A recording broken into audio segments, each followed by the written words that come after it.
hi hello నమస్తే welcome to box office ఈ రోజు box office highlights SS Rajamouli Mahesh Babu cinema update గురించి అడిగితే జక్కన్న కర్రదీస్తున్నాడు ప్రీ ప్రొడక్షన్ లో ఉన్న జక్కన్నను మహేష్ సినిమా గురించి చెప్పమంటే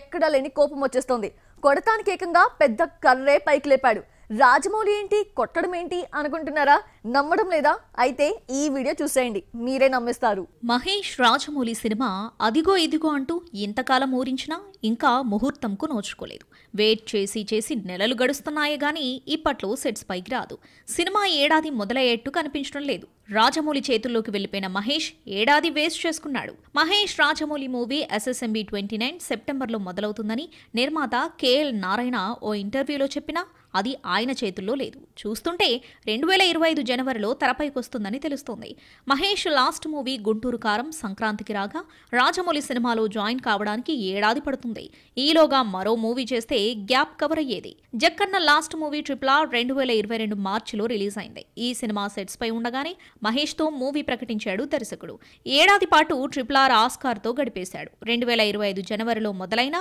పూర్తి కావడానికి 2 ఏళ్లు పడుతుంది ఈ లెక్కన మహేష్ కెరీర్లోనే ఫస్ట్ టైం 3 ఏళ్ల గ్యాప్ వస్తుంది RRR తర్వాత రాజమౌళి రేంజ్ పెరగడంతో మహేష్ మూవీని పాన్ వరల్డ్ గా తీస్తున్నాడు ఇంతవరకు పాన్ ఇండియా వైపు చూడని మహేష్ రాజమౌళి ఆశీస్సులతో ఏకంగా పాన్ వరల్డ్ లోకి అడుగు పెడుతున్నాడు సినిమాను దుర్గా ఆర్ట్స్ పై KL నారాయణ నిర్మిస్తున్నా హాలీవుడ్ బ్యానర్ను కలుపుకుంటే వరల్డ్ వైడ్ మార్కెట్ పెరుగుతుందన్న ప్లాన్లో జక్కన్న ఉన్నాడట హాలీవుడ్ బ్యానర్ నుంచి ఇంకా గ్రీన్ సిగ్నల్ రాకపోవడంతో షూటింగ్ ఆలస్యమవుతుంది బాహుబలి RRR వర్క్ షాప్ తర్వాతే సెట్స్ పైకి వచ్చాయి already Mahesh SSMB 29 workshop లో పాల్గొంటున్నాడు చాలా కాలం తర్వాత లాంగ్ హెయిర్ తో కనిపించడంతో పాటు బాడీ బిల్డప్ కూడా చేస్తున్నాడు మత్తు వదలరా 2 హీరోగా కీరవాణి చిన్న కొడుకు శ్రీసింహ నటిస్తే పెద్ద కొడుకు కాలభైరవ మ్యూజిక్ ఇచ్చాడు సినిమా 13న రిలీజ్ కావడంతో ప్రమోషన్ కోసం రాజమౌళి దగ్గరకు వెళ్లి మహేష్ మూవీ అప్డేట్ ఇవ్వమని అన్నదమ్ములు అడిగారు మరొకరు అడిగే సాహసం చేయకుండా కర్రలేపాడు ఈ సీన్ చూసిన తర్వాత SSMB 29 ఇప్పట్లో